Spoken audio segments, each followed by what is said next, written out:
सहाय्यक प्राध्यापक जिंजवणे सवय Shikare, academic counsellor IGNOU business centre Pune. मागच्या तासाला आपण मित्रांनो अर्थशास्त्रीय काही संकल्पना बघितल्यात आणि आज तुमच्या युनिट 1 मध्ये 1.7 to 1.11 म्हणजे 1.7 ते 1.11 पर्यंतचे काही मुद्दे आहेत. त्यामध्ये अर्थशास्त्राच्या अभ्यास पद्धती, या अभ्यास पद्धतीमध्ये 2 पद्धती आहेत, एक निगमन पद्धत आणि दुसरी आगमन पद्धत. त्याच्या पुढची संकल्पना आहे संतुलन, अर्थव्यवस्थेचे संतुलन, सकारात्मक अर्थशास्त्र आणि सामान्य अर्थशास्त्र ही पण संकल्पना आहे. आणि त्याचबरोबर स्टॅटिक्स आणि डायनामिक्स ह्या देखील संकल्पना आहेत. म्हणजे अशा एकूण आपल्याला 4-5 संकल्पना आजच्या ह्या घटकामध्ये आपण बघणार आहोत. सर्वप्रथम आपण बघू अर्थशास्त्राच्या अभ्यास पद्धती. यामध्ये पहिली पद्धत आहे ती निगमन पद्धत, डिडक्टिव्ह मेथड. तर ही निगमन पद्धत काय आहे, या निगमन पद्धतीच्या संदर्भात आढावा घेताना आपल्याला या पद्धतीचा अर्थ लक्षात घेताना किंवा ह्या पद्धतीची व्याख्या करताना अशी व्याख्या करता येईल की निगमन पद्धत म्हणजे सामान्य सिद्धांतापासून विशिष्ट निष्कर्षापर्यंत पोहोचण्याची प्रक्रिया. ही पहिली व्याख्या तुम्हाला सांगता येईल. दुसरी व्याख्या आहे ती निगमन पद्धती म्हणजे निरीक्षण व स्व अनुभव यावर आधारित अर्थशास्त्रीय नियमांची मांडणी करणे म्हणजे निगमन पद्धत. आता या निगमन पद्धतीमध्ये अर्थतज्ञ, अर्थशास्त्रज्ञ किंवा अर्थशास्त्रीय अभ्यासक काय करतात, तर व्यक्ती व व्यक्ती समूहाचे निरीक्षण करतात आणि त्याचबरोबर स्वतःचंही निरीक्षण करतात आणि या निरीक्षणावर आधारित गृहीतांची मांडणी करतात आणि या गृहीतांवर आधारित नियम, तत्व, मॉडेल, सिद्धांत मानले जातात. म्हणजे समाजातील, अर्थव्यवस्थेतील, देशातील व्यक्तीचं आणि व्यक्तीबरोबरच व्यक्ती समूहाचं म्हणजे समाजाचं निरीक्षण करण्याचं काम केलं जातं आणि त्याचबरोबर स्वतःचंही निरीक्षण केलं जातं. या निरीक्षणाच्या माध्यमातूनच स्वतःचा अनुभव घेऊन त्या अनुभवाच्या आधारे वेगवेगळ्या सिद्धांताची, वेगवेगळ्या नियमांची मांडणी या निगमन पद्धतीद्वारे केली जाते. हा निगमन पद्धतीचा पहिला टप्पा. मग या निगमन पद्धतीमध्ये नेमकं उदाहरण आपल्याला काय देता येतं, असे कोणते सिद्धांत आहेत किंवा अशा कोणत्या संकल्पना आहेत, तर त्यामध्ये आपल्याला सर्वप्रथम सांगता येतो उदाहरण म्हणून, या निगमन पद्धतीचं उदाहरण म्हणून घटत्या सीमांत उपयोगितेचा सिद्धांत. आता हा सिद्धांत निरीक्षणावर आधारित, स्व अनुभवावर आधारित मांडला गेलेला आहे. तो कसा, तर हा सिद्धांत निरीक्षण व स्व अनुभवावर आधारित आहे. तो कसा, तर स्वतःच्या वस्तूच्या साठ्यात होणाऱ्या वाढीमुळे त्याची उपयोगिता घटत जाते. हा अनुभव प्रत्येक व्यक्तीला येतो, प्रत्येक उपभोक्त्याला येतो.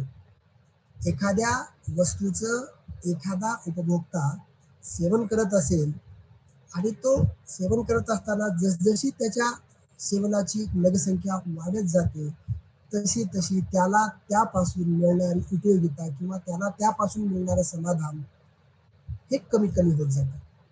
हा नियम असा स्पष्ट करतो. त्याचबरोबर रिकार्डो, जेस मिल यासारख्या अभिजात अर्थशास्त्रज्ञांनी किंवा अर्थतज्ञांनी अर्थशास्त्रीय अभ्यासासाठी या पद्धतीचा स्वीकार केलेला आहे, पुरस्कार केलेला आहे. ही पद्धत सोपी आहे, सुलभ व अल्प खर्चिक आहे. त्याचबरोबर माहिती संकलनाचा खर्च, तथ्य संकलनाचा खर्च हा करावा लागत नाही. मर्यादित निरीक्षणे आणि स्व अनुभवावर आधारित मांडणी केलेले सिद्धांत व नियम मात्र कशा असतात, संपूर्ण मानव जातीसाठी लागू केले जातात. स्वतःच्या अनुभवावरती, निरीक्षणावरती मांडलेले नियम हे संपूर्ण समाजासाठी हितकारक ठरू शकतात आणि ते समाजासाठी लागू केले जाऊ शकतात.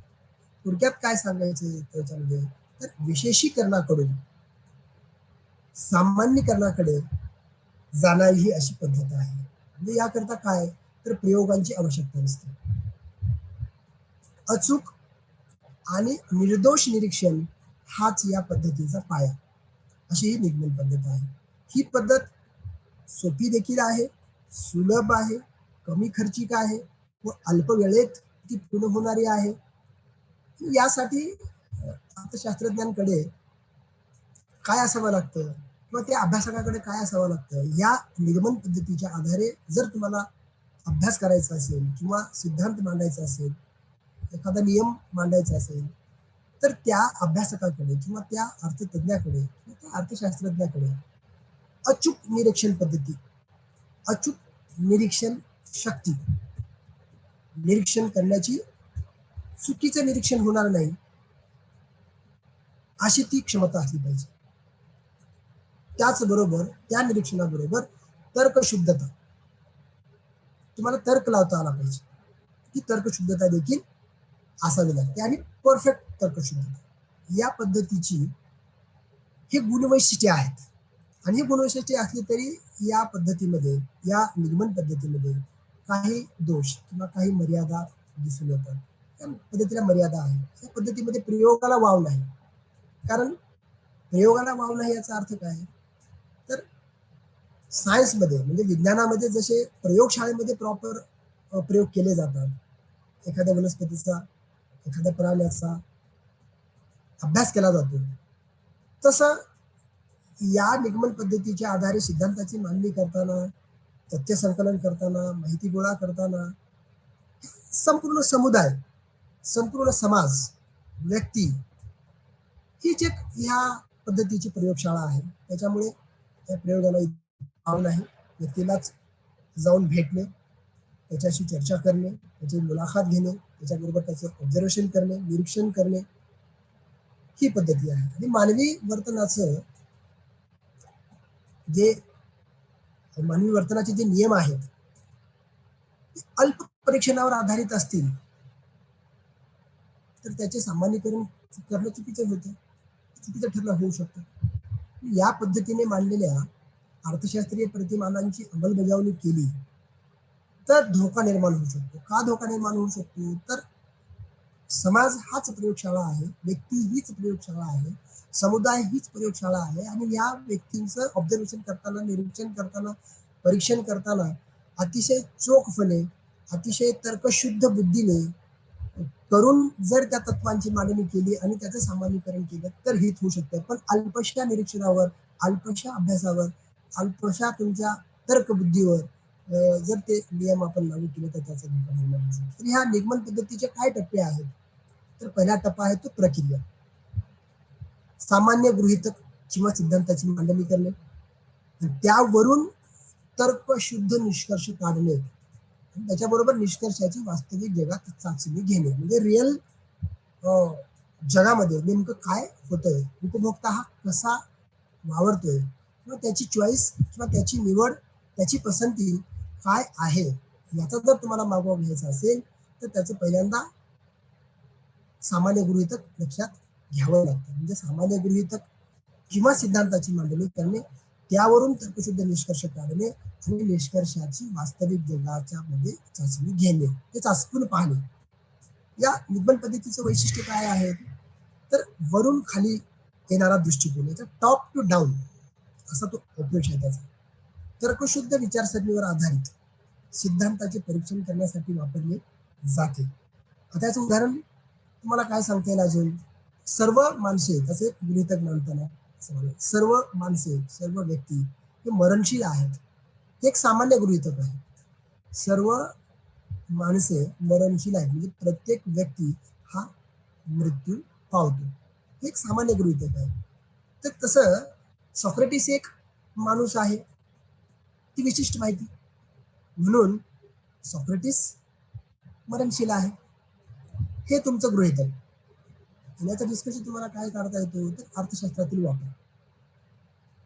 या निगमन पद्धतीच्या माध्यमातून आर्थिक सिद्धांत विकसित करणे, गृहीतकांवर आधारित मॉडेल तयार करणे, धोरणांचे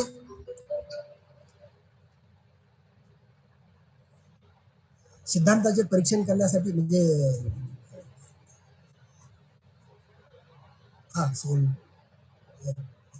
काय केले, धोरणांचे संभाव्य परिणाम अंदाजित करणे, त्याच्याबरोबर वैज्ञानिक पद्धतीची भूमिका काय आहे याची, तर गृहीतके तयार करण्यासाठी वापर केला जातो, सिद्धांताची चाचणी घेण्यासाठी उपयोग होतो, आणि तर्कशुद्ध, तर्क दोष, लॉजिकल फेलिसियस टाळणे, तर्कदोष टाळणे. याचा अर्थ काय, तर चुकीच्या गृहीतांपासून सावध राहणे, चुकीचे गृहीतक मांडून सिद्धांताची मान्य करण्याचा प्रयत्न न करणे, तर्काच्या प्रत्येक पायरीचे मूल्यांकन करणे. आता निगमन पद्धतीच्या या प्रोसेसमध्ये महत्वाचे टप्पे 3 आहेत. पहिला टप्पा निगमन पद्धतीचे 3 मुद्दे महत्वाचे आहेत. निगमन पद्धतीचे टप्पे, दुसरा मुद्दा निगमन पद्धतीचे गुण आणि निगमन पद्धतीचे दोष. आता ह्या निगमन पद्धतीच्या मधला टप्प्यामधला पहिला पॉइंट कोणता आहे, तर पहिला पॉइंट आहे ते समस्येची निवड. समाजामध्ये समाजाची किंवा व्यक्तीची किंवा समाजाच्या किंवा व्यक्तीच्या कोणत्या समस्या आहेत, कोणता प्रश्न आहे, त्या समस्येची निवड करणे या निगमन पद्धतीमध्ये पहिल्या टप्प्यात येतो.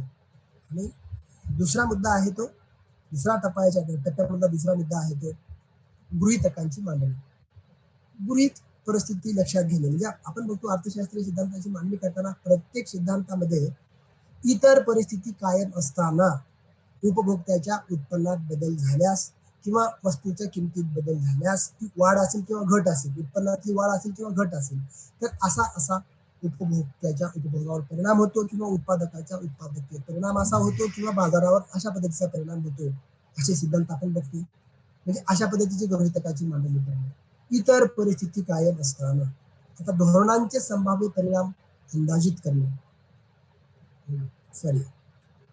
गृहीतकाची पहिला टप्पा काय आहे ते समस्येची निवड, दुसरा टप्पा आहे गृहीतकाची मांडणी, तिसरा टप्पा आहे तो गृहीत कृत्य निर्धारण, प्रॉपर गृहीतक मांडणे, परिकल्पना, त्याला हायपोथेसिस म्हणतो आपण, परिकल्पना म्हणतो, त्या निर्धारित करणे की असा आहे आणि अशा बाबी आहेत आणि ह्या बाबीमुळे मी हे बाबा अभ्यास करणार आहोत किंवा ह्या पद्धतीचा सिद्धांत आपण मांडणार आहोत.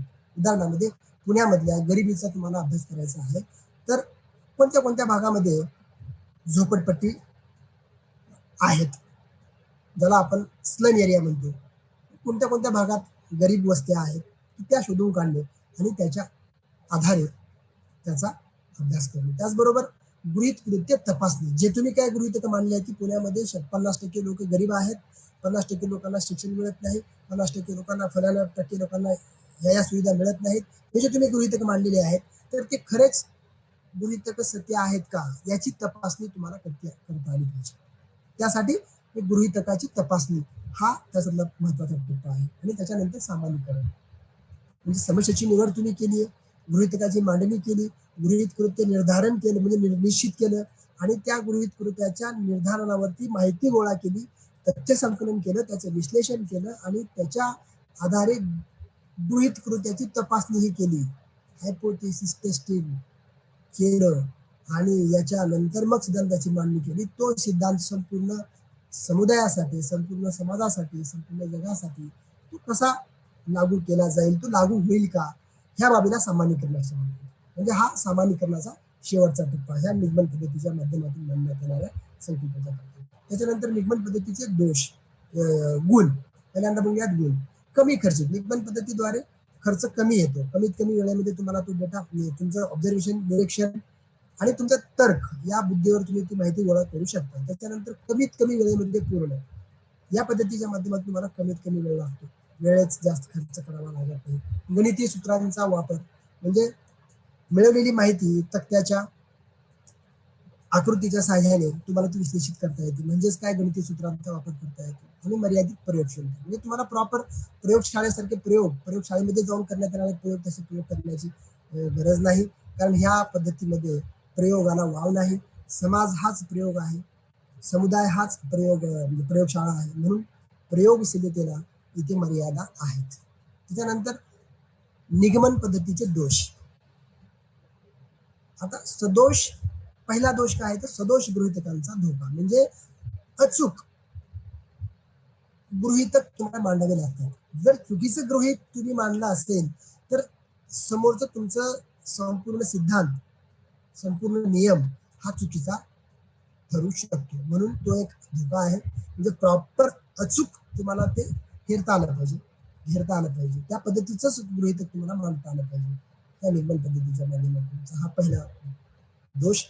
दुसरा आहे तो तज्ञ संशोधकाची आवश्यकता. तर विशेषीकरणाकडून सामान्यकरणाकडे, टॉप कडून काय म्हणू बॉटमकडे येणारी ही पद्धती आहे. म्हणजे वरून खाली, म्हणजे टॉप कडून बॉटमकडे येणारी ही पद्धत. म्हणजे पहिल्यांदा विशेषीकरणाकडून सामान्यकरणाकडची ही जी पद्धत आहे थोडीशी ती किचकट आहे. म्हणजे इथे या निगमन पद्धतीच्या माध्यमातून सिद्धांताची मांडणी करताना तज्ञ संशोधकाची आवश्यकता असते. ज्याला तर्कबुद्धी, त्याची तर्क क्षमता, त्याची निरीक्षण क्षमता ही स्ट्रॉंग आहे, अगदी प्रगतशील आहे.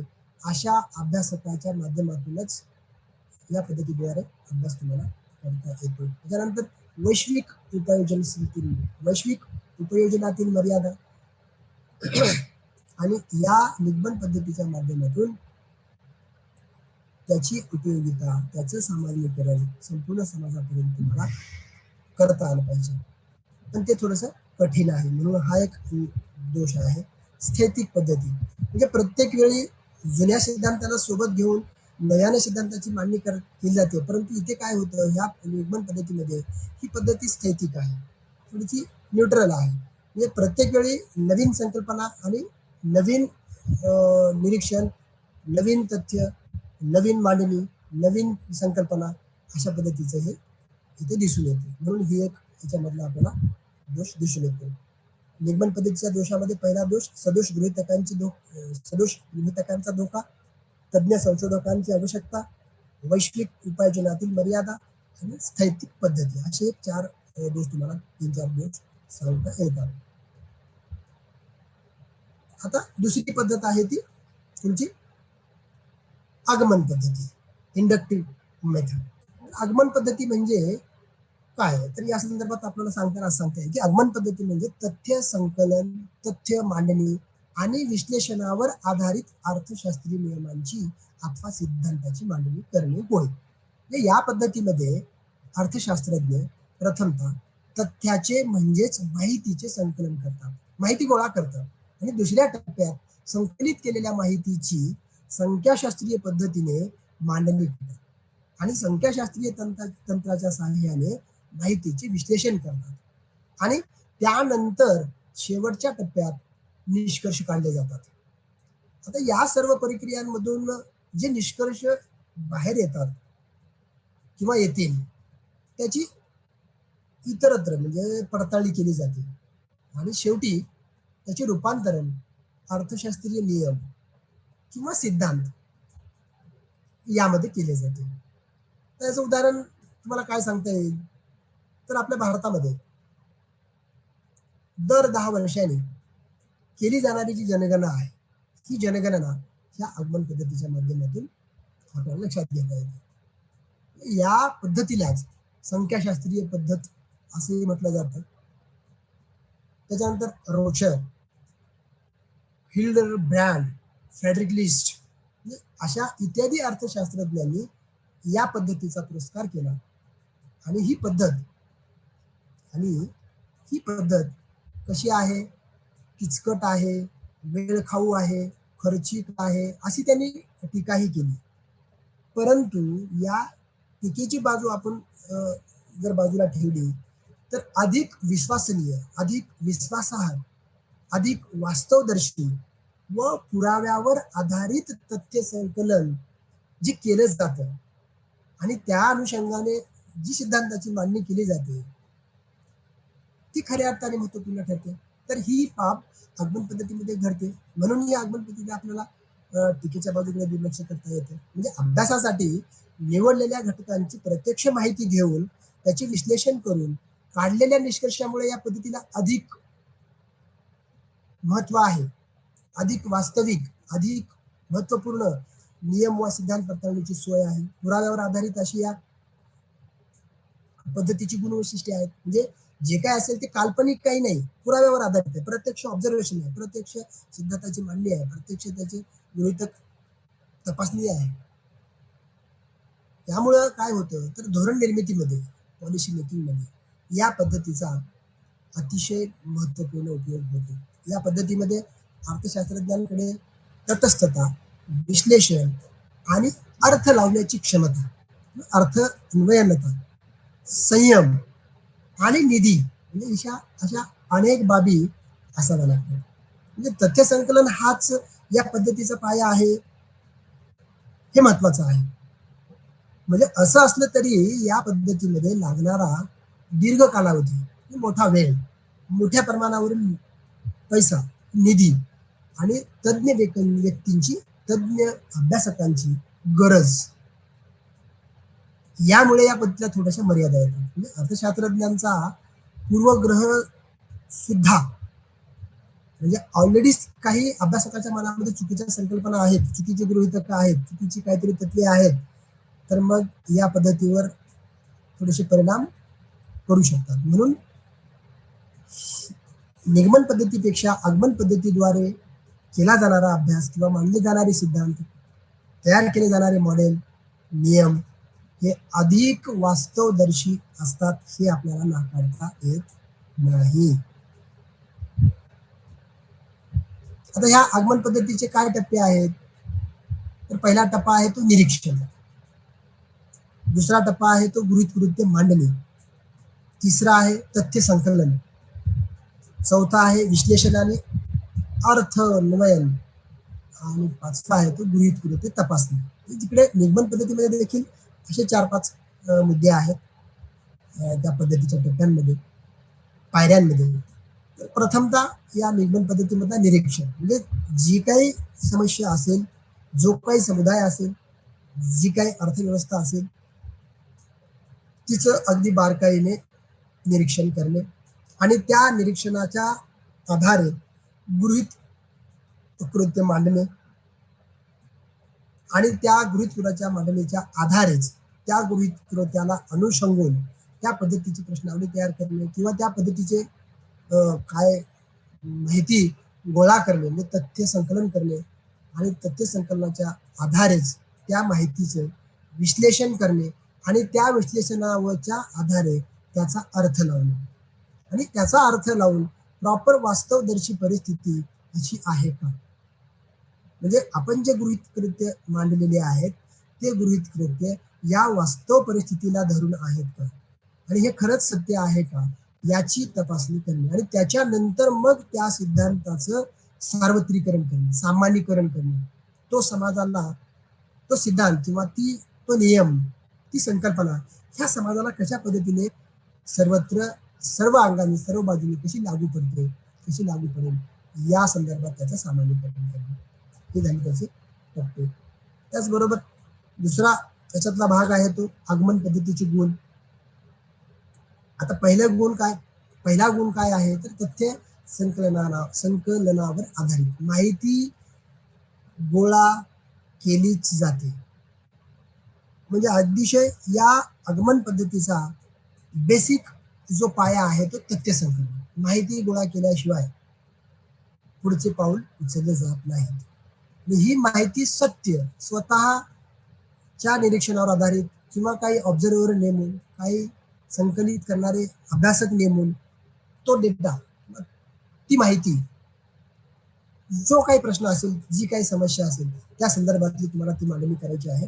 तर ते पहिल्यांदा माहिती गोळा करणे, म्हणजे पूर्णपणे तथ्य संकलन हा एक महत्वपूर्ण मुद्दा आहे याच्यामध्ये. त्याच्यानंतर गणितीय व सांख्यिकीय साधनावर आधारित, म्हणजे प्रॉपर जे काही तुम्ही माहिती मिळवलेली आहे, जी काही माहिती तुम्ही गोळा केलेली आहे, त्या माहितीचं विश्लेषण, त्या माहितीचं विस्तारण हे गणितीय स्वरूपामध्ये, सांख्यिकीय स्वरूपामध्ये तुम्हाला ते मांडावं लागतं. कसं मांडावं लागतं? तर गणितीय स्वरूपामध्ये याचा अर्थ तुमचे टेबल्स आहेत, म्हणजे तक्ते असतील, तक्त्याच्या माध्यमातून उत्पन्न आहे, तुमच्या आरोग्याची स्थिती आहे, तुमच्या राहणीमानाची स्थिती आहे, तुमच्या व्यवसायाची स्थिती आहे, वयाचा टप्पा आहे, हे सगळे तुमचे म्हणजे वय, इन्कम, व्यक्ती, तुमचं राहणीमान, घराची स्थिती, या सगळ्या बाबी त्या तक्त्याच्या माध्यमातून आणि त्याची आकडेवारी नेमकी.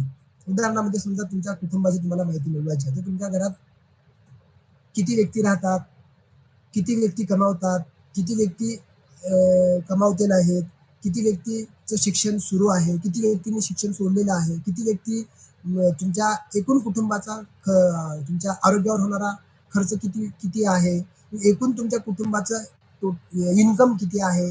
आता समजा घरातले 2 व्यक्ती कमावत आहेत, 2 शिक्षण घेत आहेत, 2 बसून खात आहेत, एकाचं इन्कम किती, दुसऱ्याचं किती. आता ही सगळी काय आहे तशी स्थिती, हे सगळं संख्येत गणितीय स्वरूपामध्ये तुम्हाला तक्त्याच्या स्वरूपामध्ये मांडता आली पाहिजे आणि ती मांडली पाहिजे, आणि त्या अनुषंगाने त्याचे काही आलेख असतील किंवा त्याचे आकृती असतील, याच्या माध्यमातून त्याचं विश्लेषण करता आलं पाहिजे. सांख्यिकीय साधनावर आधारित हे सांख्यिकीय साधने आहेत. तक्ता असेल किंवा आकृती असतील, बरोबर, आणि त्याचं सूत्राच्या स्वरूपातून, आकडेवारीच्या माध्यमातून त्याचं विश्लेषण करणे. त्याचबरोबर गतिशील पद्धत, इथं दुसरा तिसरा गुण म्हणजे गतिशील पद्धत. याचा अर्थ काय? तर जुन्या सिद्धांताचा अभ्यास करून, जुन्या नियमांचा अभ्यास करून सतत नवीन सिद्धांताची निर्मिती करणे, नवीन नियमांची मांडणी करणे, नवीन संकल्पनांची मांडणी करणे, सतत निरंतरपणे सुरू असणारी ही प्रोसेस या आगमन पद्धतीमध्ये दिसून येते. म्हणजे गतिशील पद्धत म्हणतात. ही गतिशील पद्धत आहे, ही थांबत नाही. सातत्यपूर्ण तथ्य संकलन दुसरा गुण याचा म्हणजे नेक्स्ट गुण, सातत्यपूर्ण संकलन. एखाद्या समस्येचा अभ्यास करत असताना तुम्हाला सतत नियमितपणे त्याच्यात खंडित न होऊ देता वर्षभर त्याचं तथ्य संकलन करणे. समजा आता आपल्या भारतातलं आता नमुना सर्वेक्षण ज्याला म्हणतो आपण, सॅम्पल सर्वेच्या माध्यमातून जी माहिती गोळा केली जाते, आता अलीकडे या 8-10 वर्षामध्ये डेटा गोळा केला जात नाही, पण 10 वर्षाच्या पूर्वी सर्वेक्षणाच्या माध्यमातून खूप असा बारकाईने सातत्याने तो डेटा गोळा केला जायचा. कसा केला जायचा त्याचं उदाहरण म्हणून तुम्हाला मी शेअर करतोय की एखाद्या गावातला अभ्यास करत असताना केवळ कंज्युम्शन, ज्याला आपण उपभोग म्हणतो आपण, तुमच्या जेवणामध्ये, रोजच्या जेवणामध्ये तुम्ही काय काय जेवता, तुमचा आहार कसा आहे आणि किती आहे, या संदर्भातला अभ्यास करत असताना त्या अभ्यासकाच्या माध्यमातून त्या कुटुंबात, त्या गावातील कुटुंबात, त्या कुटुंबाच्या घरी जाऊन, त्या व्यक्तीच्या घरी जाऊन, त्या कुटुंबाच्या घरी जाऊन त्या कुटुंबाची माहिती घेत असताना तुम्ही आज जेवणामध्ये भाकरी केली का, चपाती केली का, डाळ केली, दही आहे का, वेगळं काय अंडा आहे किंवा अजून कुठला भाजीपाला आहे, काय नेमकं आहे. आता एका कुटुंबाचा केवळ एकाच दिवसाचा अभ्यास नाही, तर तो सतत आठवडाभराचा त्याचा शेड्यूल, दर दिवशी जाऊन त्या घराची मुलाखत घेणे आणि त्याची ती माहिती गोळा करणे, ह्याला सातत्यपूर्ण तथ्य संकलन जातात. आणि ह्या पद्धतीचं सातत्यपूर्ण संकलन करण्याचं काम या आगमन पद्धतीच्या माध्यमातून केलं जातं आणि त्याला अनुषंगूनच पुढच्या सिद्धांताची, नियमाची मांडणी करण्याचा प्रयत्न केला जातो. वास्तविक आणि व्यावहारिक पद्धत, प्रॉपर, तिथे काल्पनिक काही, कल्पनेला इथे वाव नाही. वास्तवदर्शी, आज नेमकं काय घडतंय, किती घडतंय, कुठं घडतंय, कसं घडतंय, हे प्रॉपर तथ्य संकलनाच्या माध्यमातून, व्यावहारिक स्वरूपाच्या माध्यमातून, व्यावहारिक पद्धतीद्वारेच ती माहिती गोळा केली जाते आणि सिद्धांताची मांडणी केली जाते. ऐतिहासिक आढावा म्हणजे एखादा सिद्धांत आहे तो काळानुरूप त्याच्यामध्ये बदल होणं गरजेचं असतं. तर तसं जसा काळ बदलतो तसा समाजही बदलतो, तशी परिस्थिती बदलत जाते. म्हणजे कायमच आपण बघतोय आदी मानव, मध्ययुगीन मानव आणि आजचा मानव, प्रगतशील मानव याच्यामध्ये अनेक टप्पे आहेत. आणि आदी मानवाच्या स्थितीमध्ये किंवा त्या स्थितीला किंवा त्या परिस्थितीला अनुषंगून मांडलेले सिद्धांत हे आजच्या परिस्थितीत लागू होत नाहीत. म्हणून या आगमन पद्धतीच्या माध्यमातून सिद्धांताची मांडणी करत असताना ऐतिहासिक आढावा घेतला जातो. या संकल्पनेसंदर्भात, या नियमाच्या संदर्भात, फलाण्या सिद्धांताच्या संदर्भात जुन्या काळात किंवा मागच्या भूतकाळामध्ये कुठल्या तज्ज्ञांनी, कुठल्या अभ्यासकांनी काय नेमके मुद्दे मांडलेले आहेत किंवा तो सिद्धांत कसा तिथे लागू होता किंवा मागे लागू होता तर मध्ययुगीनमध्ये कसा नाही लागू किंवा आज कसा तो लागू होत नाही. मग ह्याच्यामध्ये आपल्याला काय बदल करणं अपेक्षित आहे या बाबतीचा आढावा या आगमन पद्धतीच्या माध्यमातून घेतला जातो. म्हणजे अशा पद्धतीने आगमन पद्धतीचे गुण लक्षात घेताना तथ्य संकलनावर आधारित हा पहिला गुण, दुसरा गणितीय व सांख्यिकी साधनावर आधारित, तिसरा गतिशील पद्धत, चौथा सातत्यपूर्ण संकलन आणि पाचवा वास्तव आणि व्यावहारिक पद्धत आणि त्याचबरोबर शेवटचा गुण आहे तो ऐतिहासिक आढावा.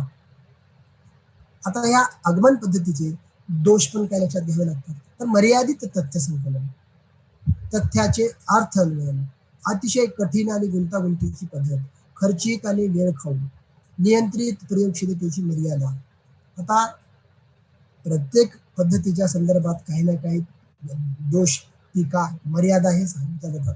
त्याच पद्धतीने आगमन पद्धतीच्या बाबतीमध्ये देखील संकलनाच्या बाबतीमध्ये मर्यादित संकलन, तथ्य संकलन अशी एक टीका केली जाते. म्हणजे ते असा एक दोष सांगितला जातो. त्याचबरोबर तथ्याचं अर्थ म्हणजे तथ्यांचा प्रॉपर यथोन्भूत सत्य अर्थ लावणं ते थोडंसं कठीण आहे. हा देखील एक दोष सांगितला जातो. त्याचबरोबर पुढचा आहे दोष तो अतिशय कठीण आणि गुंतागुंतीची पद्धत. म्हणजे आगमन पद्धती तशी सोपी नाही, ती गुंतागुंतीची आहे, कठीण आहे, असेही दोष याच्यात सांगितला जातो. खर्चिक आणि वेळखाऊ म्हणजे काय, तर तुम्हाला प्रॉपर निरीक्षणावर आधारित, तथ्यावर आधारित, तर्कावर आधारित माहिती गोळा करत असताना प्रॉपर तज्ज्ञ याच्यामधलं थोडंसं माहिती असलेले अभ्यासक नेमावे लागतात आणि त्यासाठीचा तो खर्च आणि सातत्यपूर्ण तुम्हाला नियमितपणे ही माहिती गोळा करायची आहे. एका दिवसामध्ये होणार हे काम नाही, त्याला खूप वेळ लागणार आहे. मग हा खूप वेळ तरी लागतो, त्याचबरोबर त्याला पैसा पण लागतो. म्हणून ही आगमन पद्धती थोडीशी कठीण वाटते, थोडी गुंतागुंतीची वाटते, असं याच्यावर टीका केली जाते. त्याच्यानंतर नियंत्रित प्रयोगशीलतेची मर्यादा म्हणजे काय, जसं शास्त्रीय पद्धतीमध्ये किंवा सायन्समध्ये, विज्ञानामध्ये प्रयोग करताना त्यांना प्रॉपर एक बंद प्रयोगशाळा असते आणि त्याच्यामध्ये एखाद्या वनस्पतीचा असेल, एखाद्या झाडाचा असेल किंवा एखाद्या प्राण्यामध्ये तुमच्या सरड्याचा असेल, बेडकाचा असेल अभ्यास करताना ते प्रयोगशाळेमध्ये प्रयोग करतात. नियंत्रित प्रयोगशाळेमध्ये त्याचा प्रयोग केला जातो आणि त्याचे तथ्य, त्याचे विश्लेषण, त्याची माहिती, मग त्याची मांडणी असं ते केलं जातं. पण इथे या आगमन पद्धतीच्या माध्यमातून सिद्धांताची मांडणी करत असताना नियंत्रित प्रयोगशीलता हा प्रकारच नाहीये. कारण प्रयोगशाळा जी आहे तो ओपन सगळा हा खुला समुदाय आहे, समाज आहे, अर्थव्यवस्था आहे, बाजार व्यवस्था आहे, उपभोक्ता आहे स्वतः. ह्या सगळ्या बाबी याच्यामध्ये नियंत्रित प्रयोगशीलतेचा काही इथे प्रश्न येत नाही. म्हणून हा एक याच्यामध्ये दोष सांगितला जातो. त्याचबरोबर अर्थशास्त्रामध्ये अभ्यासाकरिता या पद्धतीचा विचार करताना म्हणजे उपयोगात आणल्या जाणाऱ्या अनेक पद्धतींपैकी ह्या ज्या आगमन आणि निगमन ह्या दोन्ही पद्धती परस्परांना कशा आहेत त्या पूरक आहेत. संसाधनांची उपलब्धता, मनुष्यबळाची उपलब्धता, संशोधनाची गरज आणि वेळ याप्रमाणे किंवा यानुसार ही कशा पद्धतीने अवेलेबल आहे, किती अवेलेबल आहे याच्यावरून या अभ्यास पद्धती निवडल्या जातात. आणि या दोन्ही पद्धतीमध्ये काही दोष आणि काही गुण आहेत, ती दूषणे येतात. त्यामुळे कोणतीही एक पद्धत किंवा कोणतीही एक पद्धती चांगली आहे आणि दुसरी वाईट आहे असं आपल्याला म्हणता येत नाही. आपण तसं म्हणूही शकत नाही. ही बाब आपल्याला स्वीकारावी लागेल. या दोन्ही पद्धतीचा उपयोग तत्कालीन परिस्थिती आणि उपलब्ध संसाधनांची किंवा साधनांची स्थिती लक्षात घेऊन निवड करणे आवश्यक ठरते. म्हणजे अर्थशास्त्रीय विश्लेषण व अभ्यासासाठी आता ज्या आपण या दोन्ही पद्धती चर्चेलेल्या आहेत, या दोन्ही पद्धतीच्या बाबतीमध्ये आपण चर्चा केली आहे, तर या चर्चेलेल्या दोन्ही पद्धती परस्परांना पूरक आहेत, त्या अपोजिट नाही, तर परस्पर पूरक आहेत, दोन्ही महत्वाचे आहेत. वेगवेगळ्या परिस्थितीत वेगवेगळ्या पद्धतीचा अवलंब हा करावाच लागतो. आणि ही पद्धती परस्परांना पर्यायी नसून परस्परांना सहाय्यकारी आहेत, असं आपल्याला म्हणावं लागतं. थोडक्यात काय, तर ह्या दोन्ही पद्धतींचा वापर करणं अर्थशास्त्रासाठी अतिशय महत्वाचं ठरतं, आवश्यक ठरतं, हे आपल्याला नाकारता येत नाही. अशा पद्धतीने आपण निगमन पद्धत आणि आगमन पद्धत ह्या दोन्ही पद्धतीच्या बाबतीमध्ये तिची संकल्पना, त्याची टप्पे, तिचे गुणदोष हे दोन्ही आपण इथे चर्चिलेले आहेत. त्याच्यानंतरचा जो नंतरची जी संकल्पना आहे ती संतुलन, समतोल. संतुलन म्हणजे नेमकं काय, तर समतोल म्हणजे काय, या संदर्भात आपण विचार करताना संतुलन, समतोल ही एक अशी स्थिती आहे जिथे अर्थव्यवस्थेत किंवा बाजारात मागणी आणि पुरवठा समान असतो, समान होतो.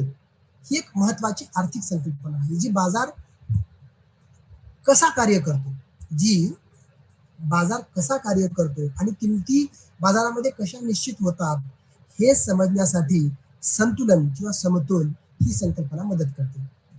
तर या समतोल किंवा संतुलन या संकल्पनेचे काही मुद्दे आहेत, ते समजून घेताना आपल्याला पहिला मुद्दा समजून घेता येतो तो मागणी आणि पुरवठ्याचे संतुलन. म्हणजे जेव्हा एखाद्या वस्तू किंवा सेवेची मागणी त्याच्या पुरवठ्या इतकी असते तेव्हा संतुलनाची स्थिती निर्माण होते. दुसरा मुद्दा याच्यामधला, या बिंदूवर खरेदीदार आणि विक्रेता दोघेही समाधानी असतात, म्हणजे दोघांचे समाधान होतं. म्हणजे इकडे उत्पादकाला एक प्रॉफिट होतोय, तिकडे ग्राहकालाही समाधान होतं. त्याने ते पैसे पे केलेत, त्या पैशापासून त्याला मिळणारी उपयोगिता हे त्याला त्याचं संतुलन दर्शवितं.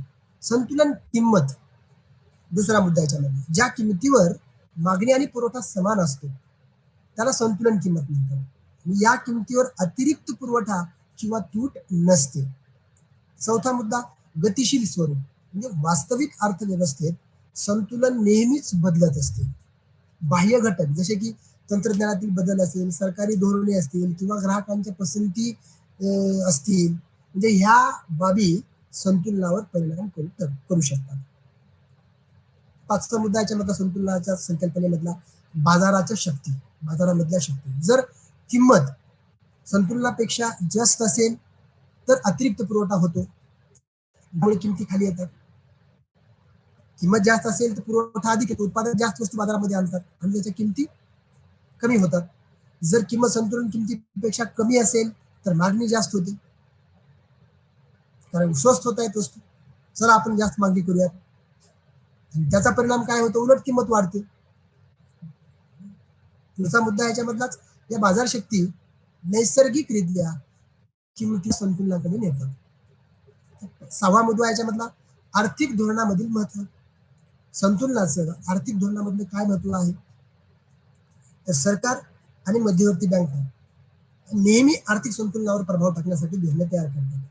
त्याचं उदाहरण काय सांगता येईल तुम्हाला, तर महागाई नियंत्रित करण्यासाठी, महागाई कमी करण्यासाठी किंवा रोजगार वाढविण्यासाठी सतत गव्हर्नमेंट म्हणजे सरकार आणि बँक, मध्यवर्ती बँक जशी आपली भारतातली RBI आहे, ती इतर बँकांवर नियंत्रण ठेवते, सरकारवर पण लक्ष ठेवते. सरकारही या हालचालीवर लक्ष ठेवतं आणि एकमेकांच्या माध्यमातून महागाई कमीत कमी कशी राहील, म्हणजे स्वस्त वस्तू विचार राहतील याचाही विचार केला जातो आणि रोजगारही कसा अर्थव्यवस्थेमध्ये वाढला जातो याचाही विचार केला जातो. थोडक्यात जरी ही एक उपयुक्त संकल्पना असली तरी वास्तविक जगात पूर्ण संतुलन क्वचित प्राप्त होते. प्रॉपर इकॉनॉमीचं, कुठल्याही अर्थव्यवस्थेचं संतुलन प्रॉपर हे घडून येत नाही. संतुलन जिथे संतुलन अवस्थेमध्ये अर्थव्यवस्था असेल तिथे ते सगळ्या बाबतीमध्ये पुढे असते. म्हणजे एक सरलीकृत मॉडेल आहे जे गुंतागुंतीच्या आर्थिक वास्तविकतेचे पूर्णपणे प्रतिनिधित्व करू शकत नाही.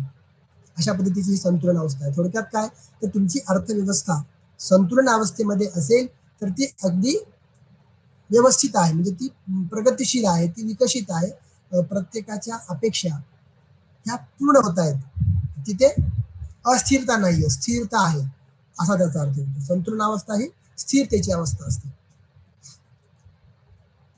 अशा पद्धतीचं इथे मी डायग्राम तुम्हाला दिलेली आहे. मागणी आणि पुरवठ्याचे संतुलन कसा झालेला आहे.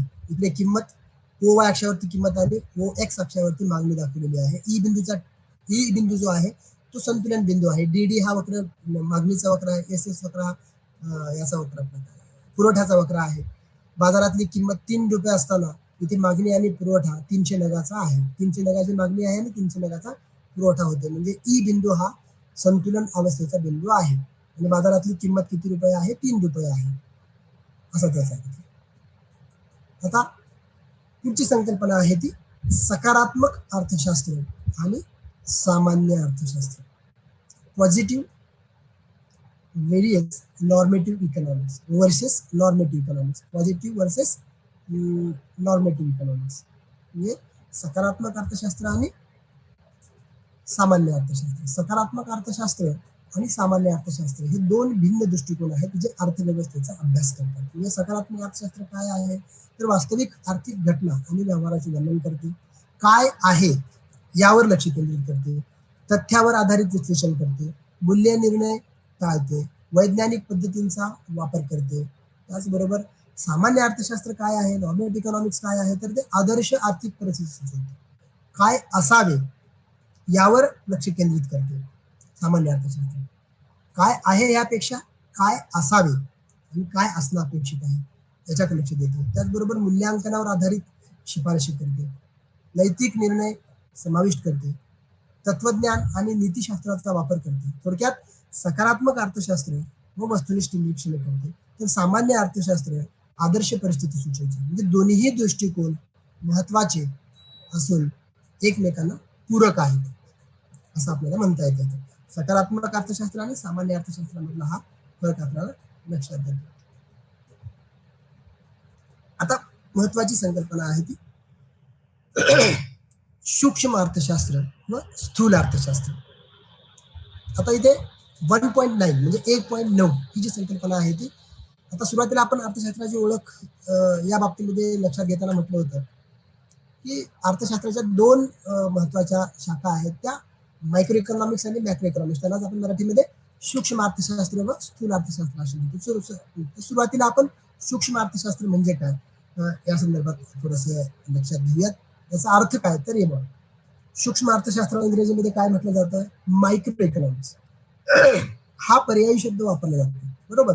मायक्रो या इंग्रजी शब्दाची उत्पत्ती मिक्रोज या ग्रीक शब्दापासून झालेली आहे. मिक्रोज या शब्दाचा इंग्रजीत शब्दशः अर्थ काय आहे तो स्मॉल, छोटा, लहान, आणि मराठीत त्याला लहान असा शब्द आहे. थोडक्यात अर्थव्यवस्थेच्या लहानातल्या लहान भागाचा अभ्यास करणारी अर्थशास्त्राची सूक्ष्म अर्थशास्त्र. त्याची व्याख्या कशी केली तर प्रोफेसर बॉल्डिंग यांनी केली व्याख्या. विशिष्ट उद्योग संस्था, विशिष्ट कुटुंब, वैयक्तिक उत्पन्न, वैयक्तिक वेतन, वैयक्तिक उद्योगधंदे आणि विशिष्ट वस्तूंचा अभ्यास करणारी अर्थशास्त्राची शाखा म्हणजे सूक्ष्म अर्थशास्त्र. प्रोफेसर नरनर यांनी केलेली व्याख्या कशी आहे तर व्यक्ती व कुटुंब, उपभोक्ते म्हणून व्यक्ती आणि उद्योग संस्था, उत्पादक या भूमिकेतून त्यांच्या कार्याचा एकूण अर्थ प्रणालीच्या संदर्भात केला जाणारा अभ्यास म्हणजे सूक्ष्म अर्थशास्त्र. मॉरिस डॉब यांनी केलेली व्याख्या काय आहे, अगदी एका ओळीची व्याख्या आहे ती, अर्थव्यवस्थेचे सूक्ष्म अध्ययन करणारे शास्त्र म्हणजे सूक्ष्म अर्थशास्त्र. आता याचं उदाहरण तुम्हाला काय देता येईल, संपूर्ण जंगलाचा अभ्यास न करता केवळ जंगलातल्या एखाद्या झाडाचा अभ्यास करणे म्हणजे अगदी सूक्ष्म अध्ययन करणे. तसंच पुण्याचं उदाहरण घेतलं असतं, पुण्यामध्ये एकूण 600 कॉलेजेस आहेत, त्या 600 कॉलेजेस पैकी केवळ एकाच कॉलेजचा अभ्यास करणे, त्या कॉलेजची विद्यार्थी संख्या किती, त्या कॉलेजमध्ये येणारे विद्यार्थी कुठल्या भागातले आहेत, ग्रामीण भागातून किती आहेत, शहरी भागातून किती आहेत, मध्यमवर्गीय किती आहेत, श्रीमंत किती आहेत, शेती असणारे किती आहेत किंवा शेती नसणारे किती आहेत, जी जी जी तुम्हाला माहिती फलाने माहिती घ्यायची ती संपूर्ण इतंभूत माहिती ही एकाच कॉलेजच्या संदर्भात घेणे म्हणजेच तुमचं सूक्ष्म अध्ययन करणे होय. सूक्ष्म अर्थशास्त्रांतर्गत अशा पद्धतीचा अभ्यास केला जातो. बाजारपेठेमधल्या किमतीचा अभ्यास करणे असं त्याचं. सूक्ष्म अर्थशास्त्राचं वैशिष्ट्य काय आहे तर वैयक्तिक घटकाचा अभ्यास, प्रत्येक घटकाचा स्वतंत्ररित्या अभ्यास, एकाच घटकावर लक्ष केंद्रित करणे, उद्योग संस्थेचे विशिष्ट उद्योगाचे असणारे परस्पर संबंधाचा अभ्यास. म्हणजे वैयक्तिक घटकाचा अभ्यासाचा अर्थ केवळ किमतीचा अभ्यास किंवा मागणीचा अभ्यास किंवा पुरवठ्याचा अभ्यास किंवा एखाद्या उत्पादन संस्थेचा अभ्यास, एखाद्या उत्पादन संस्थेची गुंतवणूक, एखाद्या उत्पादन संस्थेचे उत्पादन, एखाद्या उत्पादन संस्थेची पूर्ण बाजारातली स्थिती, असं त्याचा प्रत्येक घटकाचा स्वतंत्ररित्या अभ्यास. मिक्सिंग, वेगवेगळ्या स्वतंत्ररित्या त्या घटकाचा अभ्यास, उत्पन्नाचा तर उत्पन्नाचा किंवा किमतीचा तर किमतीचा अभ्यास. एकाच घटकावर लक्ष केंद्रित, म्हणजे अशा पद्धतीचं हे सूक्ष्म अर्थशास्त्राचं स्वरूप आहे. उद्योग संस्थेचे विशिष्ट उद्योगाचे असणारे संबंध, म्हणजे एका उत्पादन संस्थेचा दुसऱ्या उत्पादन संस्थेबरोबर कशा पद्धतीचा संबंध आहे, ही उत्पादन संस्था कशाच उत्पादन करते, फलानी उत्पादन संस्था कशाच उत्पादन करते, मग त्या दोघांच्या उत्पादनाची स्थिती काय आहे, या बाबतीतला अभ्यास करण्याचं काम या सूक्ष्म अर्थशास्त्रामध्ये केलं जातं. त्याच्यानंतर सूक्ष्म अर्थशास्त्राचे वैशिष्ट्य, इथे थोडंसं चुकलंय, स्वरूप इथे वैशिष्ट्य मला पाहिजे होते आणि इथे स्वरूप मला व्यक्तिगत घटक. सूक्ष्म अर्थशास्त्राच्या स्वरूपामध्ये व्यक्तिगत घटक आणि सूक्ष्मदर्शी दृष्टिकोन. त्याच्यानंतर किंमत यंत्रणा अभ्यासाचा केंद्रबिंदू. सूक्ष्म अर्थशास्त्राचा अभ्यासाचा केंद्रबिंदू आहे तो प्राइस मेकॅनिझम, सूक्ष्म किंमत यंत्रणा. बाजारपेठेमध्ये वस्तूची किंमत कशा पद्धतीने निश्चित होते, त्याचं संतुलन कसं साधलं जातं, मग ग्राहक कसा समाधानी होतो, उत्पादक कसा समाधानी होतो, त्यातून अर्थव्यवस्था संतुलनावस्थेमध्ये कशी येते, पूर्णपणे किंमत यंत्रणा कशी काम करते याच्यावर ती फोकस करते. बाजार वर्तन आणि साधन सामग्रीची वाटणी. बाजारातलं वर्तन उपभोक्त्याचं कसं आहे किंवा उत्पादकाचं कसं आहे, एकूणातच संसाधनांची वितरणाची स्थिती, वाटपाची स्थिती ती कशी आहे आणि ती कशी असायला पाहिजे, या संदर्भातलं जे काही फोकस आहे, म्हणजे अध्ययन आहे, ते या सूक्ष्म अर्थशास्त्रांतर्गत केलं जातं. संपूर्ण अर्थव्यवस्थेऐवजी समुच्चयाशी निगडीत. वस्तू आंशिक संतुलन विश्लेषण, आंतरसंबंधाचा अभ्यास आणि गृहीतांवर आधारित. व्याप्ती काय आहे या सूक्ष्म अर्थशास्त्राची, तर वस्तूची किंमत निश्चित, उत्पादन घटकाची किंमत निश्चित, कल्याणाचे अर्थव्यवस्था, हे तिन्ही मुद्दे अतिशय महत्वपूर्ण आहेत.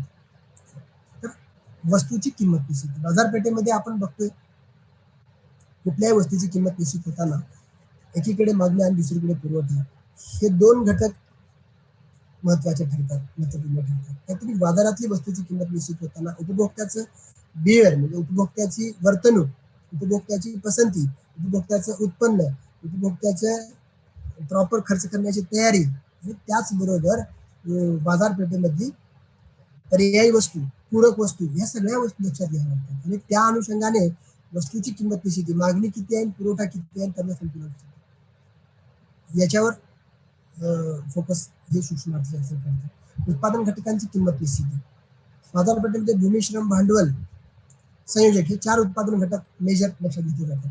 तर ह्यांच्या किमती कशा निश्चित होतात, ह्या निश्चित होण्याच्या किमतीच्या सिद्धांत कुठले आहेत, नियम कुठले आहेत, ह्यांच्या विश्लेषण देण्याचं कामही आमचं हे सूक्ष्म अर्थशास्त्र करतं. कल्याणाचे अर्थशास्त्र, राष्ट्रीय उत्पन्नाची स्थिती काय आहे आणि त्या अनुषंगानं उत्पन्नाचं वितरण प्रत्येक व्यक्तीपर्यंत कसं झालं, समान झालं का विषम झालं, आणि त्याच्यातूनच मग बाजाराची मागणीची स्थिती लक्षात येते आणि ह्यावर फोकस करण्याचं काम हे सूक्ष्म अर्थशास्त्र करतं. आता स्थूल अर्थशास्त्र, स्थूल अर्थशास्त्र याचा अर्थ काय, तर स्थूल अर्थशास्त्राला समग्र अर्थशास्त्र किंवा समष्टी अर्थशास्त्र असेही म्हणतात. अर्थशास्त्रात समग्र अर्थशास्त्र, मॅक्रो इकॉनॉमिक्स या संज्ञेचा वापर सर्वप्रथम 1933 मध्ये अस्लो विद्यापीठाचा नायजेरियन अर्थतज्ञ प्राध्यापक रॅग्नर फ्रिश यांनी केलं. स्थूल समग्र अर्थशास्त्राला इंग्रजीमध्ये मॅक्रो इकॉनॉमिक्स हा पर्यायी शब्द वापरला जातो. इंग्रजी शब्दाची उत्पत्ती मॅक्रोज या ग्रीक शब्दापासून झालेली आहे.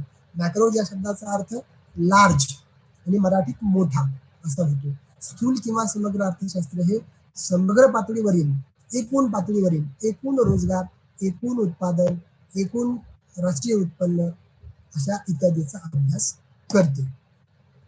या स्थूल अर्थशास्त्राची व्याख्या करताना प्रोफेसर के ई बोल्डिंग म्हणतात की अर्थशास्त्रात वैयक्तिक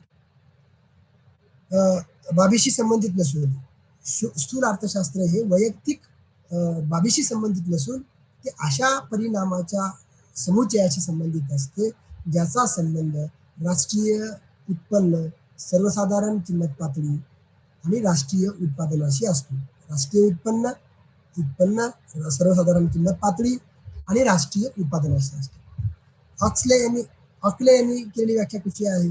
समग्र अर्थशास्त्राचा संबंध अशा मोठ्या आर्थिक व्यवहाराशी असतो, आर्थिक जीवनाच्या सर्वसमावेशक विस्तारित बाबीशी संबंधित असतो किंवा एकूण अर्थव्यवस्थेचा अभ्यास करणारं शास्त्र म्हणजे स्थूल अर्थशास्त्र. साधीच उपयोगात मला करता येते. त्याच्याबरोबरच प्रोफेसर जे.एल. हंसान यांनी केलेली व्याख्या देखील आपल्याला बघता येते. स्थूल अर्थशास्त्र ही अर्थशास्त्राची अशी एक महत्वाची शाखा आहे की रोजगाराचे परिणाम, एकूण बचत, गुंतवणूक, राष्ट्रीय उत्पन्न, सर्वसाधारण किंमत पातळी, एकूण मागणी, एकूण पुरवठा, एकूण उत्पादन, एकूण उपभोग अशा सर्व संबंधाचा विचार, या सर्व संबंधाचा अभ्यास ज्या शास्त्रामध्ये केला जातो त्याला आपण स्थूल अर्थशास्त्र असे म्हणतो.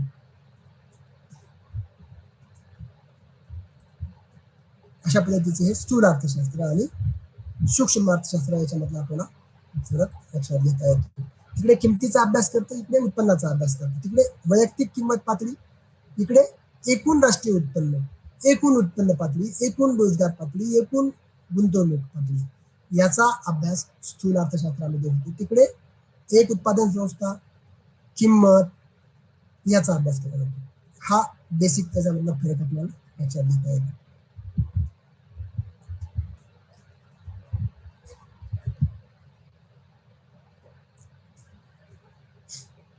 पुढची संकल्पना आहे ती साठा आणि प्रवाह, स्टॉक अँड फ्लो. साठा आणि प्रवाह हे अर्थशास्त्रातल्या दोन्ही महत्वाच्या संकल्पना आहेत. त्याचे स्पष्टीकरण आपल्याला असं देता येतं. साठा म्हणजे नेमकं काय आहे? तर साठा, स्टॉक, साठा हा एका विशिष्ट वेळी मोजलेली एखाद्या आर्थिक चलांची संचित राशी आहे. याचं वैशिष्ट्य काय आहे? तर हे स्थिर मूल्य आहे जे एका विशिष्ट क्षणी मोजलं जातं. त्याचं उदाहरण तुम्हाला काय देता येतं? तर एका देशाची एकूण भांडवल संपत्ती, भांडवली संपत्ती, एका कंपनीची एकूण मालमत्ता, एका व्यक्तीची बचत, एका देशाचं एकूण राष्ट्रीय उत्पन्न, अशी ही उदाहरणं आपल्याला या साठीच्या मध्ये देतात. किंवा एका शेतकऱ्याच्या बाबतीत आपण घेतलं तर एका शेतकऱ्याचं एकूण झालेलं गव्हाचं उत्पादन वर्षभरातलं असेल, 6 महिन्यातलं असेल, शेतीचं एकूण उत्पादन, हा एक तो साठा, त्याच्याकडे असलेला उत्पन्न. प्रवाह काय आहे? फ्लो काय आहे? प्रवाह हा एका काळात होणारा बदल किंवा हालचाल दर्शवतो आणि याचं गतिशील मूल्य आहे जे एका कालावधीत मोजलं जातं. आता याचं उदाहरण काय देता येतं? तर वार्षिक उत्पन्न, मासिक खर्च, दररोजचे उत्पादन, कंटिन्युअसली फ्लो चालूच असतो त्याचा, त्याला आपण प्रवाह म्हणतो.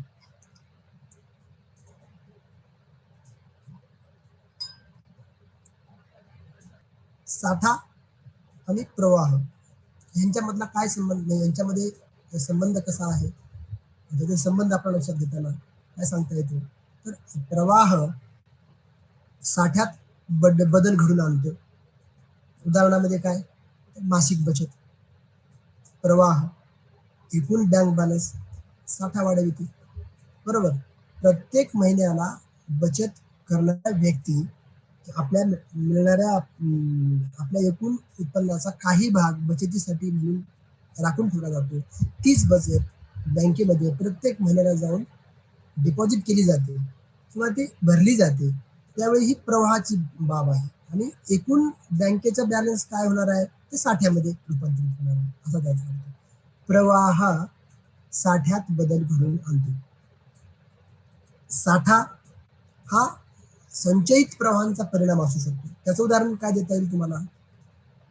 तर एका कंपनीची एकूण मालमत्ता, साठा ही त्याच्या वर्षानुवर्षे केलेल्या गुंतवणुकीचा प्रवाह म्हणजेच परिणाम दर्शविते. तो परिणाम आहे. म्हणजे ह्या संकल्पना आर्थिक विश्लेषण, धोरण निर्मिती आणि व्यवसाय निर्णयांमध्ये महत्वाची भूमिका बजावतात. त्यामुळे अर्थव्यवस्थेची गतिशीलता समजून घेण्यास मदत होते. म्हणजे एकूण आमच्याकडे साठा किती आहे, आमच्याकडे उत्पादन आता किती आहे आणि आता पुढे आमच्या उत्पन्नामध्ये किंवा त्या साठ्यामध्ये भर पडण्यासाठी आमचा प्रवाह कशा पद्धतीने सुरू आहे, आमचं उत्पादन कशा पद्धतीने सुरू आहे, ते बंद आहे का हा प्रवाह त्याचा सुरूच आहे. मग त्याच्यात प्रवाहामध्ये त्या सुरू करण्यासाठी आम्हाला काय पावले उचलावी लागतील, काय पॉलिसी राबवावी लागेल, या बाबतीत निर्णय घेता येतात. साठा आणि प्रवाह हे दोन्ही संकल्पना महत्वपूर्ण ठरतात. शेवटची संकल्पना आहे ती स्टॅटिक्स आणि डायनामिक्स. स्टॅटिक्स आणि डायनामिक्स हे अर्थशास्त्रातील दोन्ही महत्वाचे दृष्टिकोन आहेत. ते आर्थिक घटनांची विश्लेषण वेगवेगळ्या पद्धतीने करतात. स्टॅटिक्स स्थिर विश्लेषण, याची परिभाषा किंवा याचा अर्थ काय सांगता येणार आहे, तर स्थिर परिस्थितीत आर्थिक घटनांचा अभ्यास. वैशिष्ट्य काय आहे, एका विशिष्ट वेळेचे चित्र दाखवते, वेळेच्या प्रभावाकडे दुर्लक्ष करते, समतोल स्थितीवर लक्ष केंद्रित करते. त्याचं उदाहरण काय दिले त्यांनी, तर एका विशिष्ट दिवशी बाजारातील मागणी आणि पुरवठा यांचे विश्लेषण, याला स्टॅटिक्स असं म्हटलं जातं. म्हणजे एका ठराव्या दिवशी किंवा विशिष्ट दिवशी बाजारामध्ये एकूण मागणी किती होती आणि पुरवठा किती, या दोघांमधली तफावत काय होती आणि त्यातून एकूण किमतीची स्थिती काय होती, याचं विश्लेषण ज्यामध्ये केलं जातं त्याला स्टॅटिक्स असं म्हटलं जातं. तर डायनामिक्स म्हणजे काय, तर गतिशील विश्लेषण. याची परिभाषा करताना किंवा व्याख्या करताना काय केलेली आहे, तर कालांतराने होणाऱ्या आर्थिक बदलांचा अभ्यास. कालांतराने होणाऱ्या आर्थिक बदलांचा अभ्यास म्हणजे वेळेनुसार होणारे बदल लक्षात घेतले जातात, आर्थिक चरांमधील परस्पर संबंध दाखवले जातात, समतोल कसा प्राप्त होतो हे स्पष्ट केले जाते या डायनामिक्सद्वारे. सतत म्हणजे दिवसेंदिवस काय परिवर्तन होतं. त्याचबरोबर याचं उदाहरण देताना काय, तर दीर्घकालीन आर्थिक वाढीचे विश्लेषण. स्टॅटिक्स आणि डायनामिक्स यांचं तुलनात्मक गुणधर्म काय आहे, तर याचे 3 मुद्दे आपण लक्षात घेता येतात. एक कालावधी, जटिलता, उपयोगिता. कालावधीमध्ये स्टॅटिक्स अल्पकालीन विश्लेषण आहे, डायनामिक्स दीर्घकालीन विश्लेषण आहे. जटिलता काय, याच्यामध्ये गुंतागुंत काय आहे, तर स्टॅटिक्स सोपे मॉडेल्स आहे, डायनामिक्स थोडेसे अधिक गुंतागुंतीचं आहे, अधिक जटिल मॉडेल्स आहे. उपयोगिता काय आहे याची, तर स्टॅटिक्स प्राथमिक विश्लेषणासाठी उपयुक्त आहे, डायनामिक्स हे वास्तविक जगातील परिस्थितीचं अधिक अचूक प्रतिनिधित्व करतात. म्हणजे दोन्ही दृष्टिकोन आर्थिक विश्लेषणात महत्वाची भूमिका बजावतात. स्टॅटिक्स साध्या परिस्थितीचे विश्लेषण करण्यास मदत करते, तर डायनामिक्स अधिक गुंतागुंतीच्या वास्तविक जगातील परिस्थितीचं विश्लेषण करण्यास मदत करते. धन्यवाद. आज आपण इथेच थांबूयात.